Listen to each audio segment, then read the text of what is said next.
From the Figure 4 Online Studios in beautiful Bothell, Washington, exclusively at WrestlingObserver.com, you're listening to The Bryan and Vinny Show with your hosts, Brian Alvarez and Big Vinny V.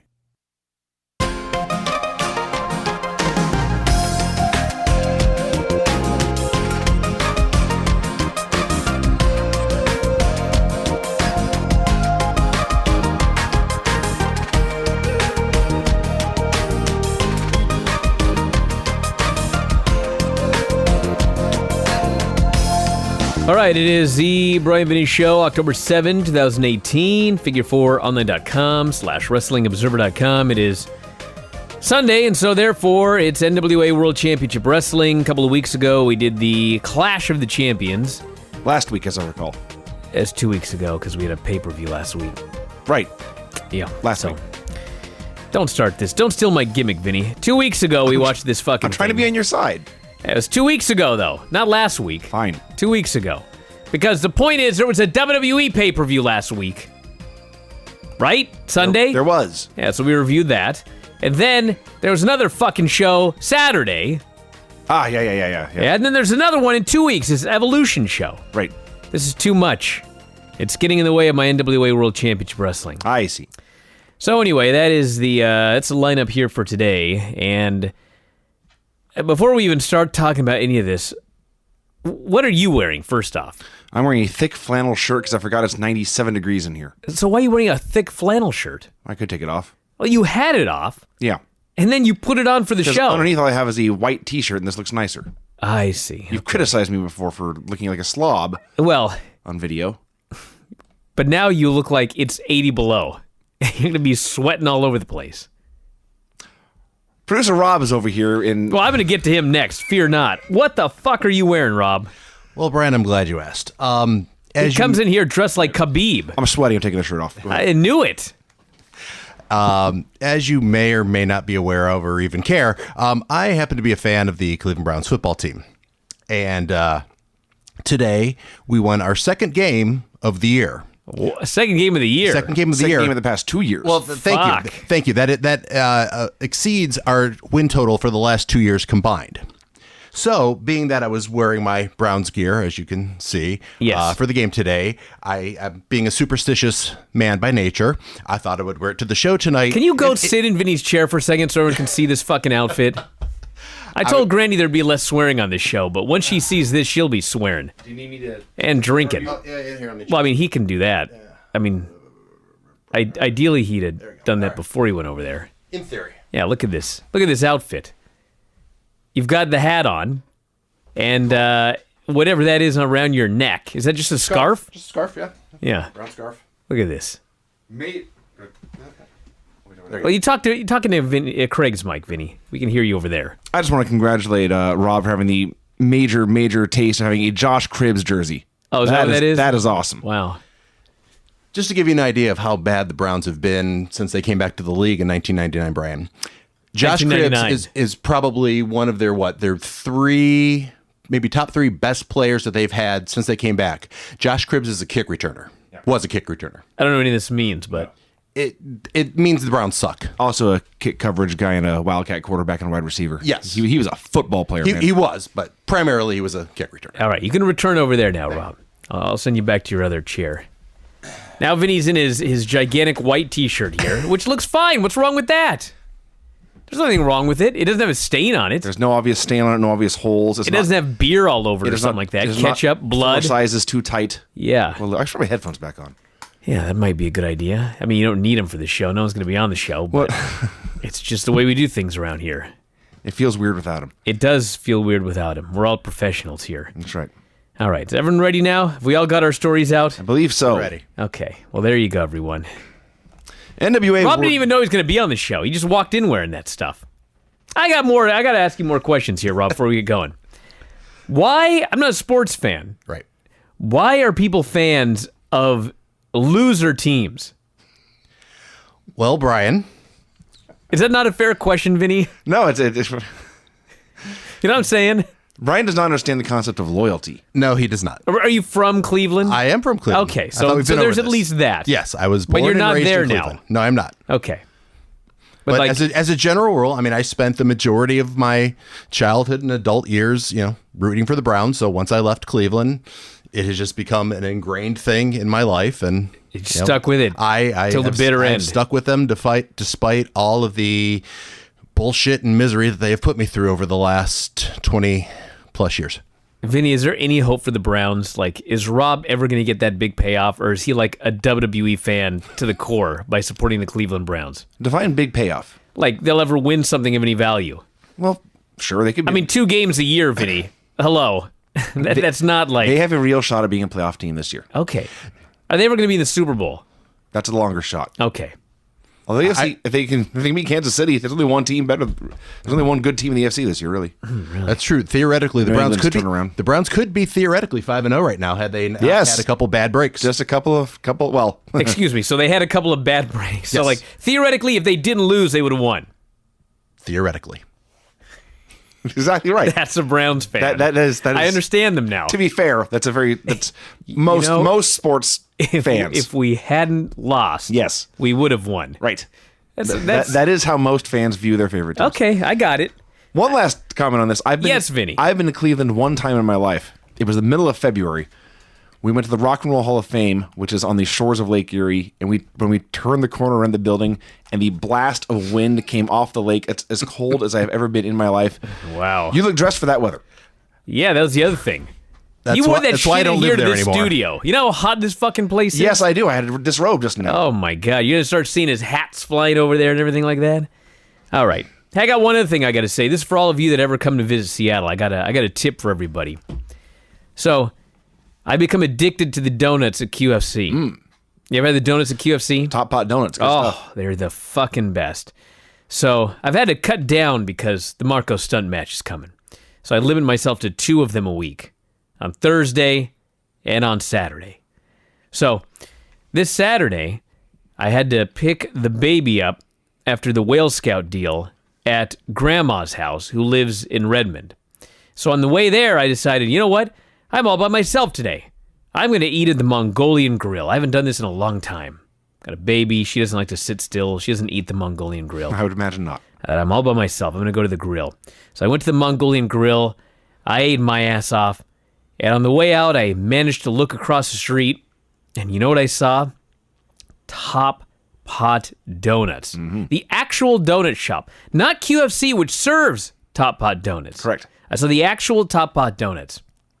So my favorite is the old-fashioned chocolate donut. Nothing wrong with that. It's the best donut in the world.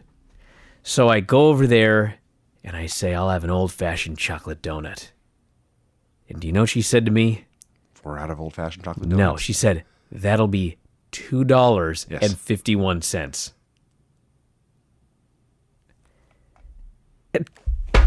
$2.51 for a donut? The same donut costs about $1 at QFC. 99 cents! Yeah.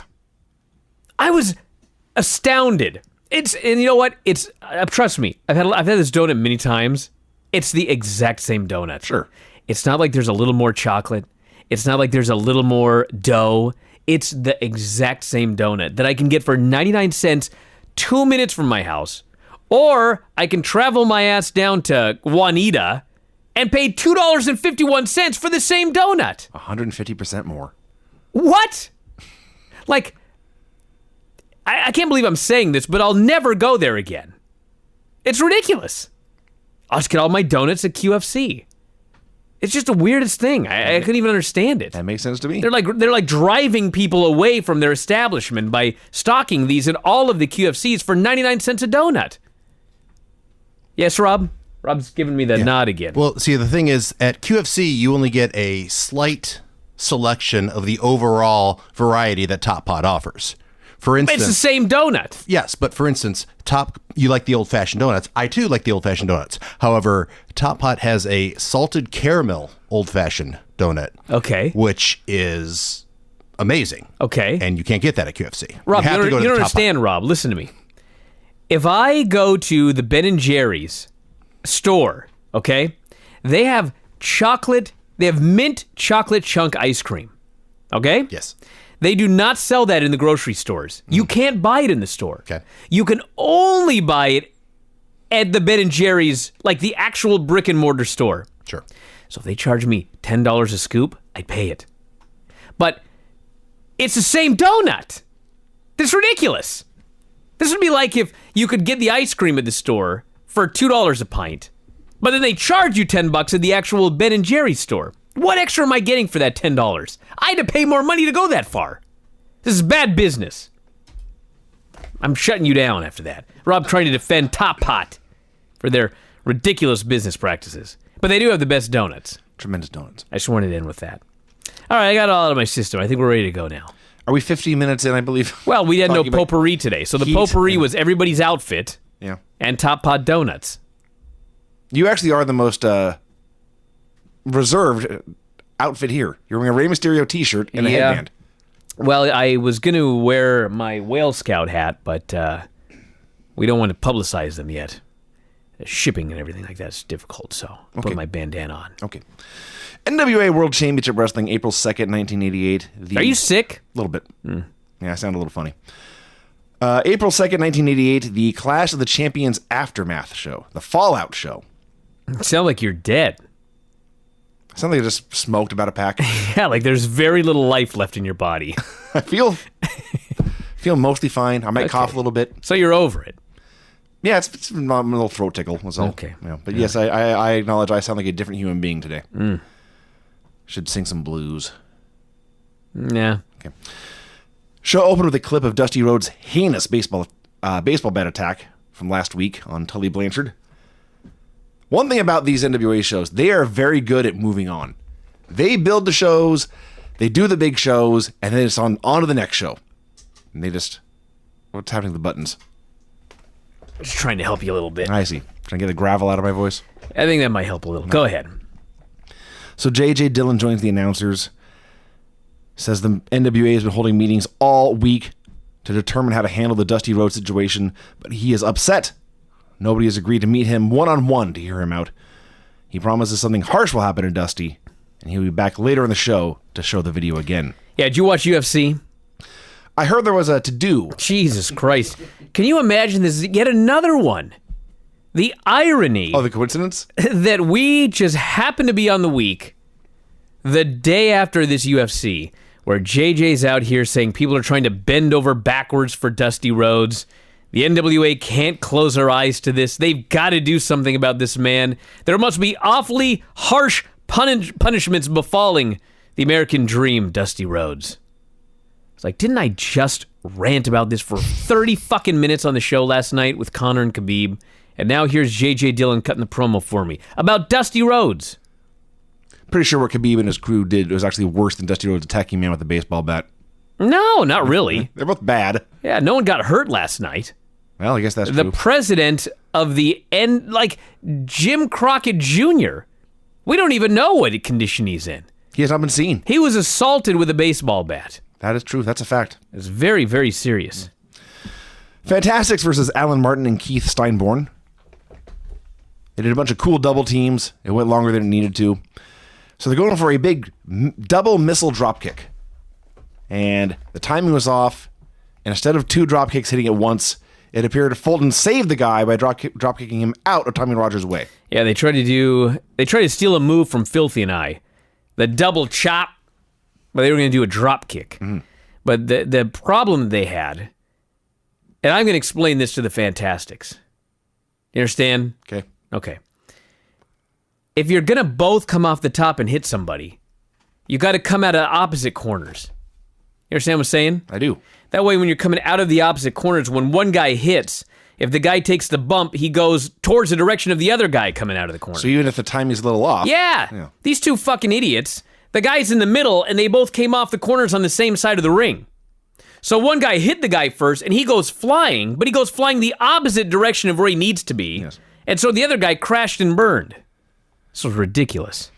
So they hit the rocket launcher for the win, and then he cut a promo. So this is after the wild brawl at the Clash with the Midnight Express. They said the Midnights could not out-wrestle them, so they attacked them with chairs, furniture, anything they could grab. Bobby Fulton talks about getting whipped and how it upset his mom's neighbors. What? That's what he said. His mom's neighbors? My mother's neighbors were very upset about watching me take that whipping Promised they were going to do the same to Cornette. Pull down his pants, show his flowered panties or whatever he was wearing, give him the whipping he needed. And Rogers says, I woke up in that hospital with my nose pushed across my face, my eye pushed back into my skull, but that didn't hurt as bad as watching my partner take that whipping. So 6 days ago, you suffered major facial injuries. You put a Band-Aid on your nose and you're right here on national TV fighting again. It's tough. It is tough. He's a very tough man.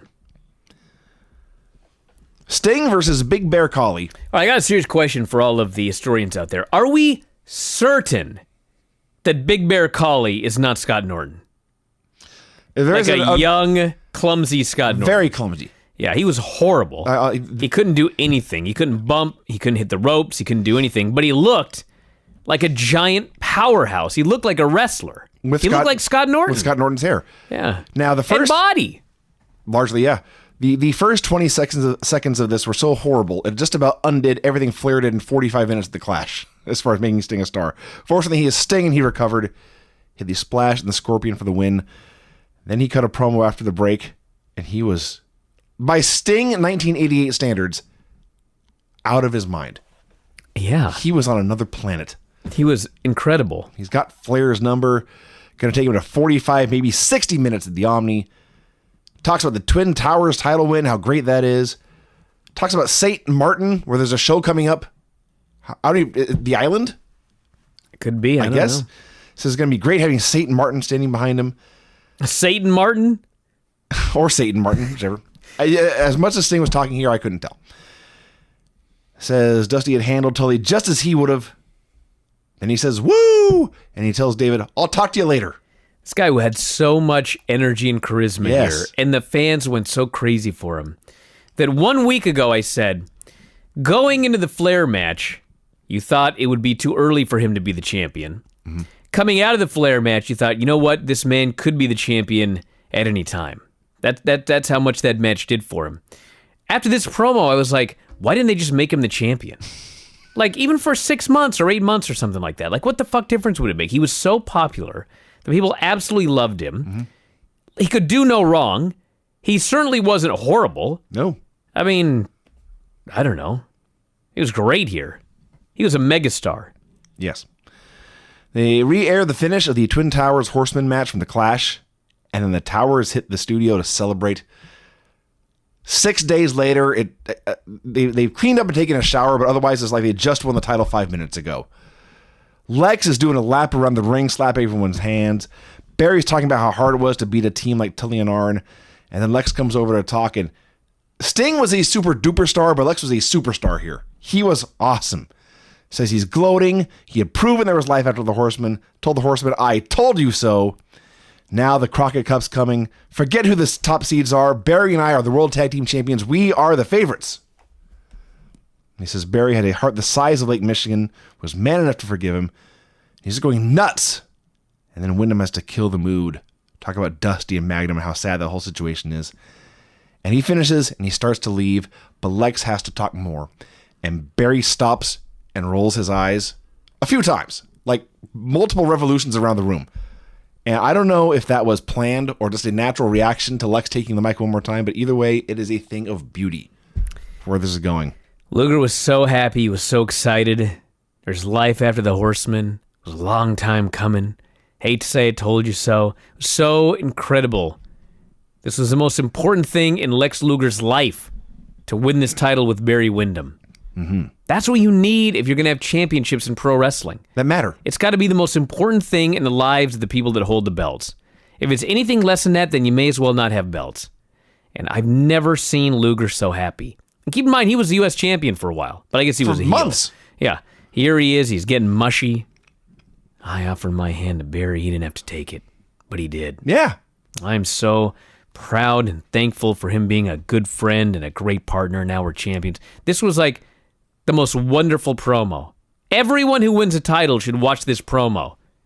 So, you know what they didn't do? Well, I guess they're not heels, but they didn't come out and pretend like they were going to cry and then say, you know, like every WWE heel win, oh, we're going to act like we're all humble, but then we're just faking it, that sort of thing.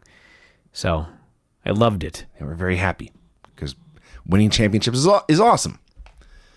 Ric Flair promo. Okay, when was Viagra invented? Oh, man, it was not until it was 98-ish, I believe. Because remember, about it on Nitro every there was week, that Nitro, and and everybody was talking about Viagra for weeks on Nitro. Well, apparently Ric Flair got his hands on Orlando Jordan's time machine, got himself some Viagra, because that was the whole point of this promo. He takes out 2 bottles of pills, says, these are the vitamins I've been taking. These got me through all night with 5 women. I was up all night with 5 women, flew across the country, and I still took Sting to a draw. He then begins to pop pills on live TV. They were in his mouth for like the entire promo, like he was chewing them, which I don't believe he's supposed to do with pills, but I'm not going to tell Ric Flair how to do it. Maybe this is that shit that John Jones took that got him popped. You know what I mean? Or Anderson Silva. Yeah, somebody shipped this promo to USADA so they can test him. Let's see. He was worried that Dusty Rhodes would get them thrown off the air. By the way, this gimmick was called Power Formula Number 1 and Power Formula Number 2. Aha. It led to him staying up all night with 5 women. I gotta Google this. So he likes the idiots who are watching the show to have to put up with him. That's why he doesn't want to get thrown off the air. Says Steve Williams at the Clash had called him out, warned Steve not to do this, and they just kept talking about vitamins and women and vitamins. Said, here, David, you need some vitamins too, and gave him some. And that was it. Hold on, I got more to say, but I gotta Google this. Power Formula Number 1. Nothing! You might have made that up. Maybe I should do the number 1 instead of spelling it out. Power Formula 1. Nothing. Just a bunch of Formula 1 stuff. I wonder. Anyway, so an update from last week's show. He was talking about one idiot judge ruled it a draw. Their match. Right. He says there were 2 geniuses and 1 idiot. So, 2 geniuses and 1 idiot. I think he assumed... It should have just been 1. I think the idiot was the guy who voted for Sting. In Flair's mind. So the genius had ruled it a draw. Because he's happy with the draw. Okay, well, the idiot's the guy that ruled it a draw. Because the rules were there must be a winner. I recall. And that's why the fucking judges are there in case it goes to a draw. You don't rule it a draw, you moron. You got to pick one guy or the other. Not to mention, if you watch the match, it's clear who the winner should have been. Sting. It's not like it was a close fight. No. So anyway. This was a 10-8 fight. In a update, apparently the gimmick was that Sting got to choose one judge. Flair got to choose another judge, which is how the Penthouse Pet got in there. Yeah. It wasn't like the NWA just decided, let's put this hot girl in there as the judge. That was Flair's pick, obviously. And then I guess the NWA chose the third. So it's the NWA's fault. They're the idiots here. They chose a guy and didn't explain to him. There must be a winner. That too. Don't rule it a draw. Frankly, it's also stupid to let the combatants pick their judges. Well, yeah, that's dumb too. It's a very dumb company. Yeah. And then he went off and on about Dusty, and him and JJ are just grinning over their pill bottles. David's in hysterics as Flair gives him an entire bottle.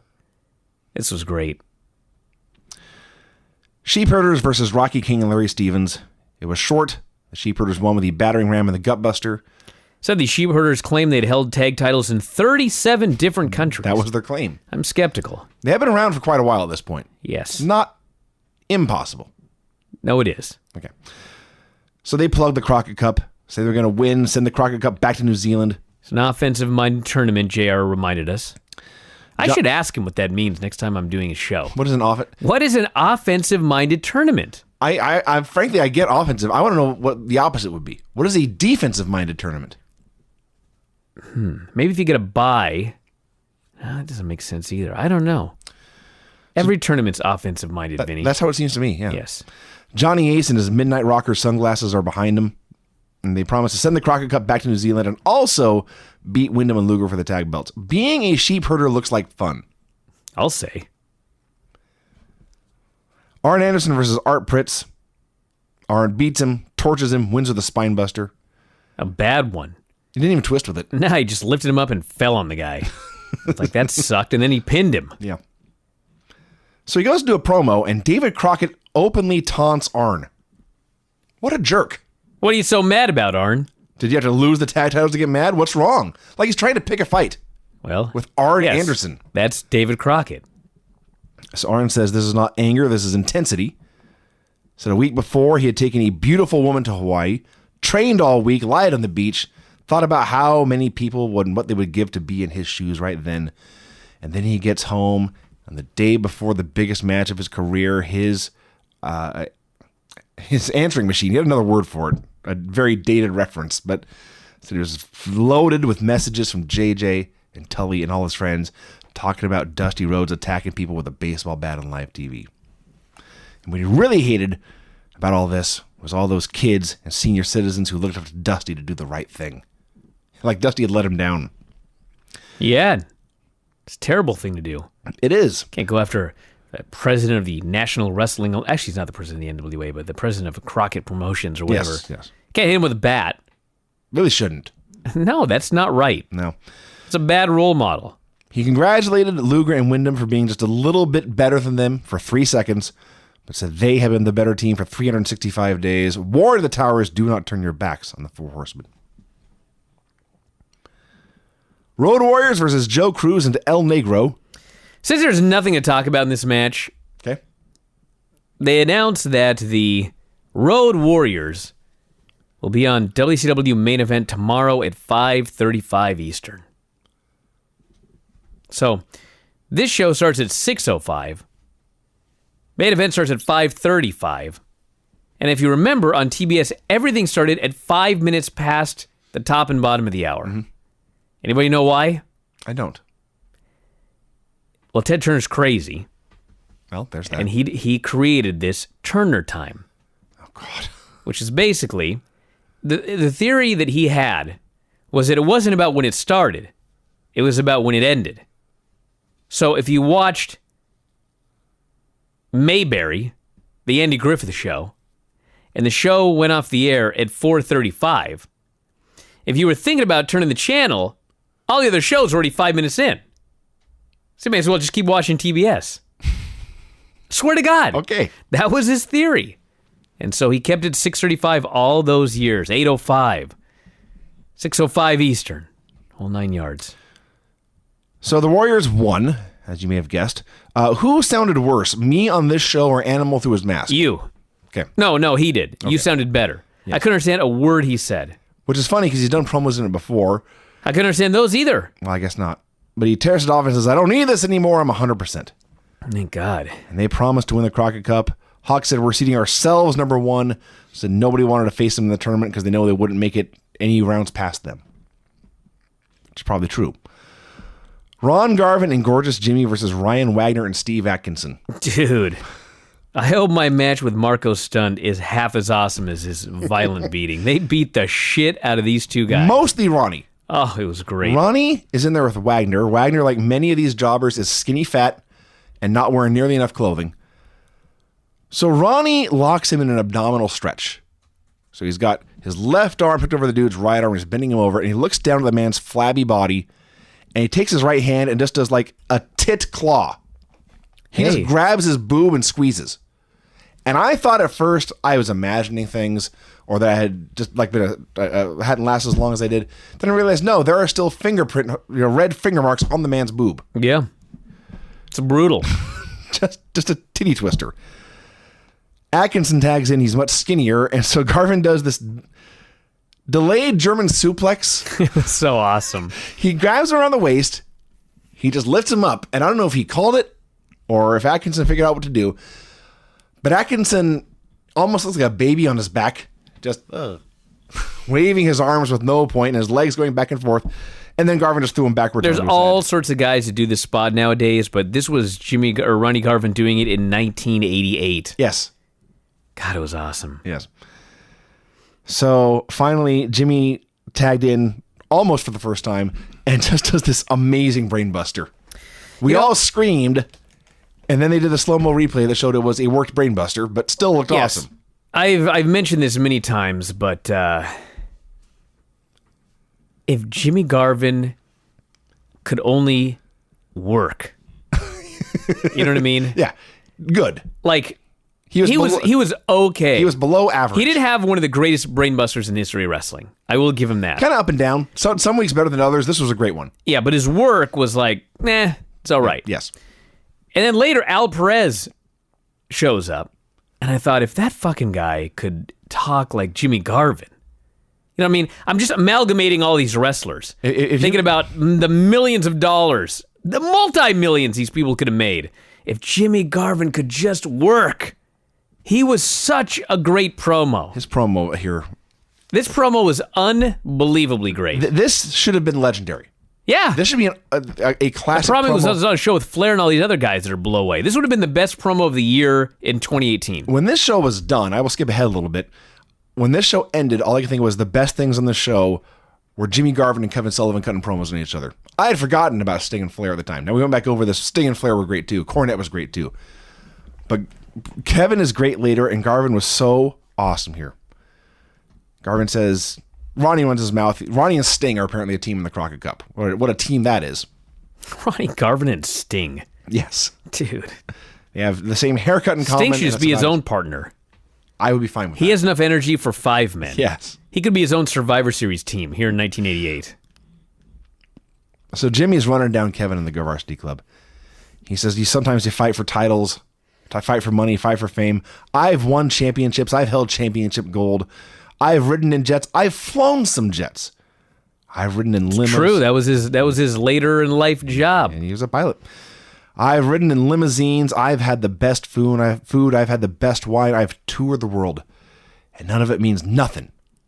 Nothing as compared to Precious. He turns to his wife and says, I love you very much. And they share a sweet kiss. He turns back to the camera and says, I don't care if a man's balding. I don't care if his woman's 5,000 pounds. If you love a woman, you love her, and you will do anything for her. He turns to Precious. Precious, I love you. I'll do anything for you. This was so fantastic. So out of this world great. And Ron Garvin is so touched. He grabs David Crockett and chokes the shit out of him and smiles. That's how Ronnie Garvin shows love. Yes. He throws his forearm bone into the man's throat. Yes. I love you, David. I'm going to choke your neck off. Yes. So yeah, we know what Jimmy's fighting for and how important it is to him now. There's no question about that. And how he made his like upper mid-card program. I'm more excited about the Prince of Darkness Death match now. Oh, hell yeah. Than the World Championship. Absolutely. Any World Championship program or the Crockett Cup. Just because of this promo. Well, and the Sullivan promo at the end, which was astounding. Also true. Al Perez and Mike Jackson. Sloppy and short. God, Al Perez looks so much like Seth Rollins, but he works so much like... He does like Seth. I was actually thinking he looks like Roman, but he looks more like Seth. He looks exactly like Seth. Yes. It's astounding. He's not Seth. No. He's He works like one of the, like, Armstrongs. Kinda. It's not a... He worked, honestly, he worked like Jimmy Garvin. He's not bad. No. He's got a basic, generic arm hold, arm bar, technical wrestling, boring ass style. I see. I'm saying that's someone who does that, by the way. Yeah. But it's boring as shit here. I try to make it somewhat exciting. This was boring. So he wins with a spinning toe hold. And they cut a promo, and when it starts off, everything's going fine. Gary Hart, to stand out from this crew of maniacs and screamers, he is calmly and rationally explaining how Larry Zbyszko and Al Perez complement each other very well. Another stunning team. Larry Zbyszko and Al Perez. What? Like everyone's in this tournament. They're bad guys. I guess. They both have Z's in their name. Yes. The Z to Z Express. Yes. So. Zabizrez. It's a Bizrez. Perezco. Perez Zbyszko. Perezco. Perez. Okay. Larry has two Z's. Perezco. Yeah, Perezco is better. Anyway, so this is all going fine. And then Gary says, now we have been promised a U.S. title shot. And now they're telling us we must face Nikita Koloff first. And then suddenly everyone starts talking at the same time. Gary is trying to complain about having to face Nikita Koloff first. David is making fun of Gary for being scared of having to face Nikita Koloff. Al is insisting he's not afraid of Nikita Koloff. And they're all just going over and over and over. All I know was very irritating, and David needed an ass kicking on the show. JJ returned. He reminded everyone that Jim Crockett Jr. had been struck in the ribs. Says Flair is defending the title in St. Martin on Monday. The NWA is holding a meeting on Tuesday. I will stay over. I will be there to be the conscience of the board of directors and make sure that justice prevails. They replay the baseball bat attack, and then Tully Blanchard does a promo. He admits watching himself get attacked with a baseball bat is hard to watch. Says Dusty has always been the master of the psych out, always was in everyone's head, always had the fight won before they ever got in the ring, but now he's made the big mistake he's never made in his career. And I'm trying to think, I know like what the mistake is, and I'm trying to think of how he's going to frame this. Like he lost control, or he revealed to the world what a terrible person he really was. And instead Tully just says, factually, he attacked someone with a weapon on live TV. That is the mistake Dusty had never made in his career. That is true. So it was not in the ring. It was not any match. It was just ringside. He's made a huge mistake, and now he promises JJ's money is going to ensure. Think about all the times a Horseman attacked somebody and it wasn't in the ring. The car door. With a weapon. Rubbing Ricky Morton's face in the mat. But you know, those guys deserved it. Yeah. Jim Crockett did not deserve this. The Four Horsemen. Dusty is a criminal. In two cars, tailed Dusty Yes. Rhodes into a parking lot and slammed his head into a car door. But this is different. This is different. This is different. Dusty deserved that.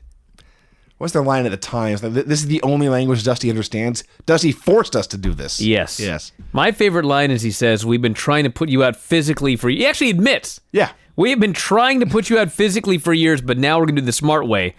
It's like Al Capone, he says. They didn't get him, quote, for killing people and stuff. They got him on tax evasion. Yes. And they said, part of us wants to let Dusty off the hook and finish him off in the ring once and for all, but then they go to the Al Capone analogy and say they're gonna get Dusty for the equivalent of tax evasion, which is attacking a man with a baseball bat on live TV. They promise they will get Dusty suspended for life this time. It was just my favorite JJ, painfully overconfident that we have seen the last of Dusty Rhodes. I love JJ. He's the best. He's the absolute best. He's amazing. Like, Cornette is an astounding talker. He's such a great talker. But JJ is actually a better character. Cornette's a cartoon. Yes. JJ is just a little bit exaggerated human. Yes, actually. He has one foot in reality. Yeah, Cornette is somebody that you'd see on Saturday morning animated. Yeah. And JJ is the boss you hate. Yes, that's he a very good analogy. He justifies every way that you get fucked over as an employee. Yes. And he's so greedy, and he's such a dick. And it's always something you bring on yourself. It's your fault. Yes. And he's so excited all the time about being able to fuck you. He's the insurance guy who denies your claim. Yes. He's just the real-life asshole. Midnight Express versus Tony Suber and Trent. Oh, I skipped ahead here. Cornette comes out. He brags about how bad the Fantastics had gotten beat, how Fulton had gotten whipped. He does this great line where he's mocking Fulton. As I was whipping you, Bobby Fulton, I heard you weeping, and you were crying for your partner, Tommy Rogers, to come save you. But he couldn't do it because you already beat him up earlier. So it goes into the match. It's the Midnight Express versus Tony Suber and Trent Knight. It's a Midnight Express squash. Cornette is running down Bobby Fulton's mother. Heard the line earlier about Bobby Fulton's mama and her neighbors being upset about the whipping. Calls her a no-good slag, and basically said he hoped she died of a heart attack. Wow, that's not He nice. says this line, and Tony Schiavone says, Jim, for goodness sakes. Couldn't take this. The Express win with the rocket launcher, and Cornette says, the Fantastics stole this move. This is the original rocket launcher. The Fantastics are trying to steal our thunder. And that's me trying to squeal like Cornette through the voice I have right now. It's terrible. Yeah. Ross claims he's literally foaming at the mouth. Cornette whipped Trent Knight in the middle of this match. And then Eaton goes over, drags Suber to the announce table, and beats him up with a microphone.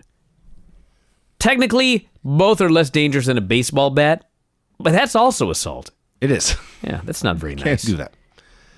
The Spam Slam of the week was Road Warrior Hawk doing a press... It actually was a slam this week, which is news. Road Warrior Hawk doing unassisted press slam to a big fat jiggly guy. It was terrifying. And then speaking of terrifying... Dude, the Varsity Club versus Bob Riddle, George South, and Larry Davis. significantly more violent than the aftermath of Conor and Khabib. Like, it's not even close. No. There was so much more violence And almost here. as chaotic. They beat the shit out of these guys. They ruined them. Rotunda's suplexing them all over. Rick's just powering guys all over the place. Sullivan's punching and kicking them, biting them. Just ripping them to shreds. It was great. All three of them. We've talked about Bob Riddle on the show before and George South many, many times. I think it's the first time we've seen Larry Davis. Now we've seen Larry Davis. Larry Davis here was Humpty Dumpty. He was fat and white and egg-shaped. And he's out there in tights and a singlet with the biggest, fattest lightning bolt you've ever seen on his belly. Like, only his belly is fast, I guess.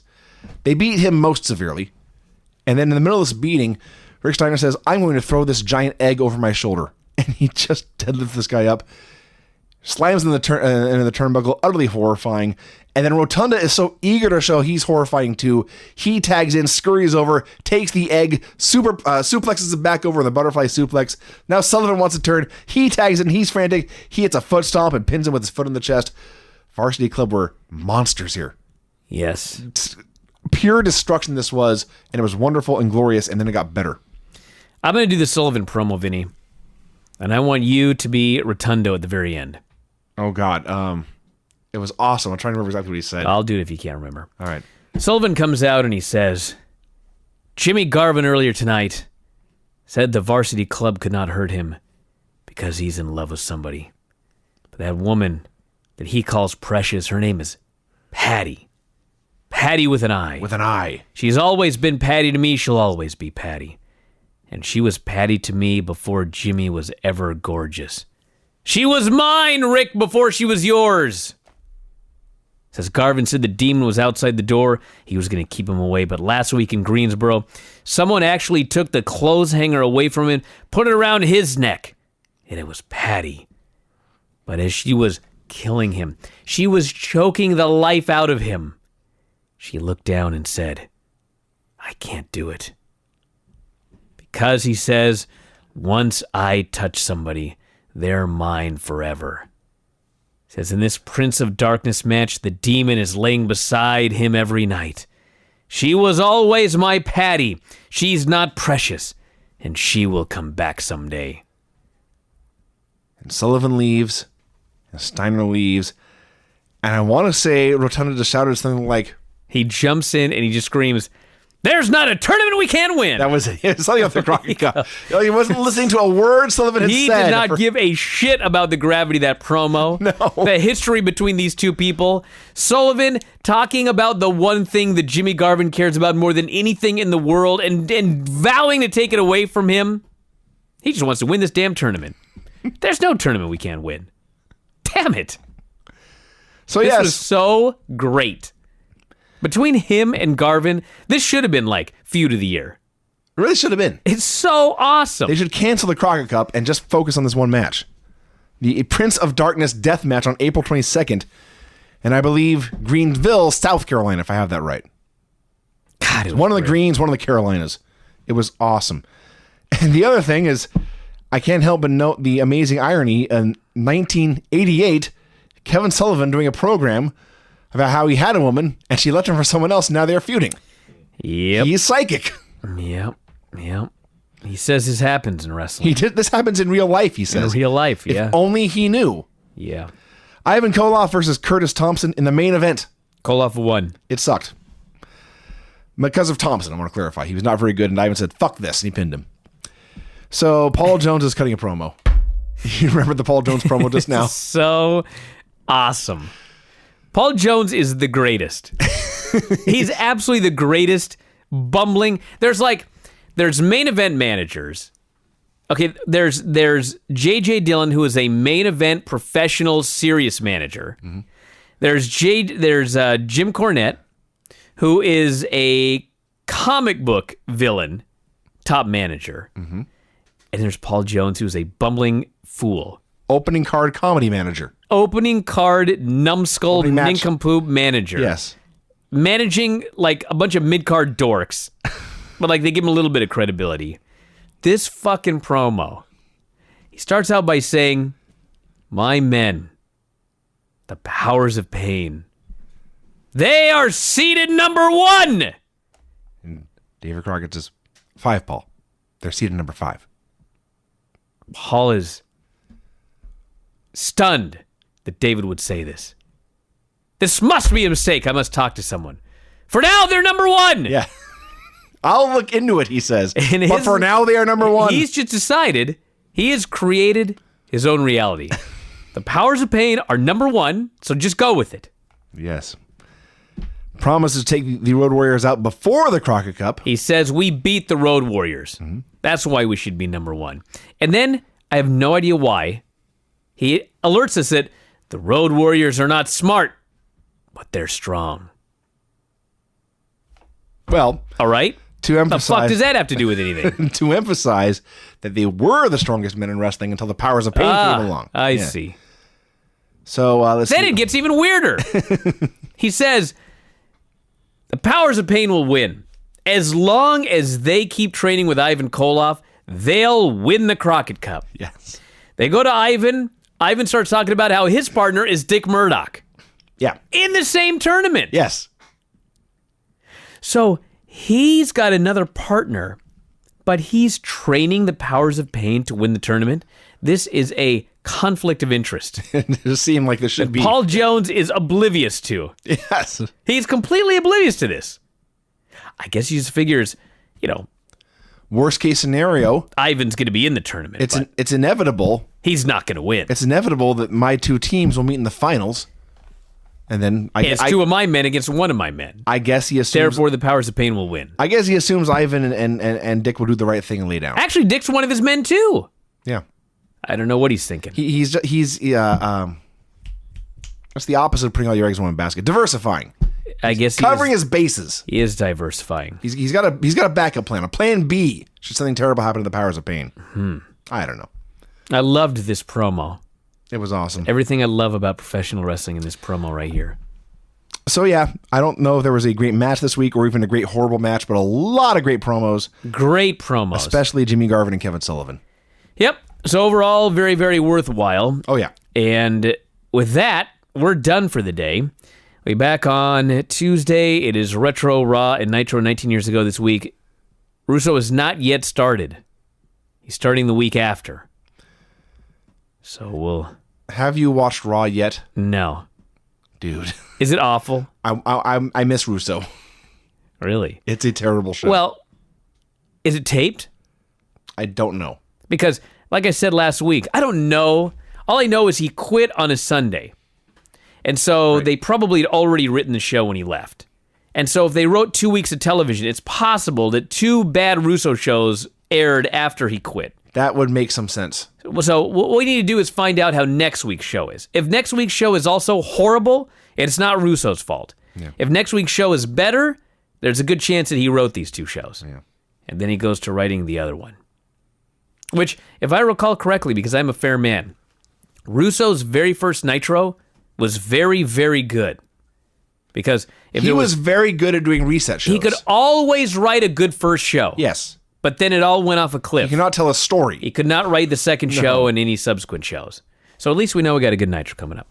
All right, we're out of here, everybody. Want to thank you for listening. Check out the video. Producer Rob is working very hard on it right now as we speak. Video.f4wonline.com. Hey, why don't you get a plug out for your Twitter, Rob? Yeah, sure. You can follow me at Cleveland Rounds. Cleveland Rounds. Cleveland Rounds, just like Cleveland Browns without the C and without the B. Look at that. Without the championships and without the banners.